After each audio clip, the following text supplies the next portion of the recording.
Assalamualaikum warahmatullahi wabarakatuh. Hello, student. I'll tell you the decline of the UK world export market.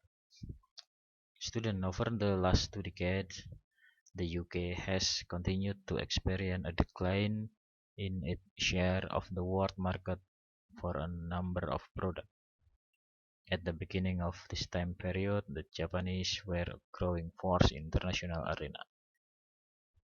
In fact, they dominated the 1980s and were able to make substantial gain at the expense of both the UK and the US. As the data reveal, both of these countries lost worldwide market share in such industry as no automotive products, then office machines, telecom equipment, machinery and transport equipment, chemical, and textile. The late 1980s, however, the world economy began to see some major change. Asia, Korea, Singapore, Taiwan, Thailand, and China began to become much more competitive on the world stage. Korea, for example, started expanding its automotive industry, and China's market share of office machines and telecom equipment rose from 0 to about 1.3% of the market in 1990 and to 2.4% by the middle of the decade. Meanwhile, thanks to NAFTA, Mexico and Canada were increasing their market share of automotive product and machinery transport equipment. At the same time, the US economy began to turn around and starting in 1992, it began the longest sustained economic growth in this history. Not until well into 2000 did the American juggernaut finally begin slowing up. Much of this success was a result of funding it had taken during 1980s from both Japanese and Europe firms that were able to offer high quality product at very competitive price.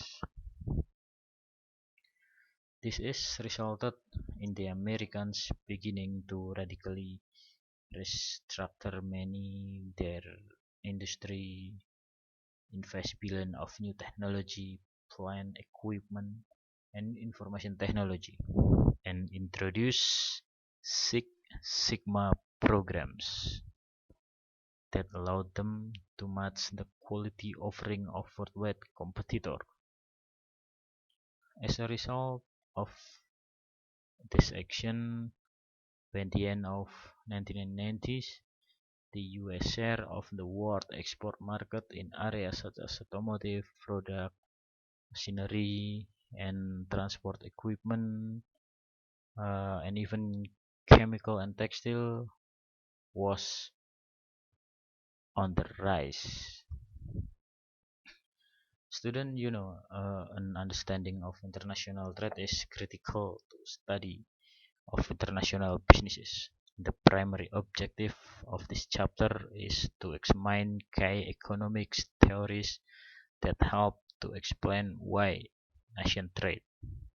In addition, the role and importance of a country's barrier to trade will be studied, and discussion will be focused on why most nations use trade barrier despite vigorous international effort to eliminate them. And the specific objective of this chapter are to define the term of international trade and discuss the role of mercantilism in modern international trade. Then to contrast the theory of absolute advantage and the theory of comparative advantage. Then relate the importance of international product life cycle theory to the study of international economics. then to explain some of the most commonly used barriers to trade and other economic development that affect international economics, then discuss some of the reason for the tension between the theory of free trade and the widespread practice of national barriers to trade.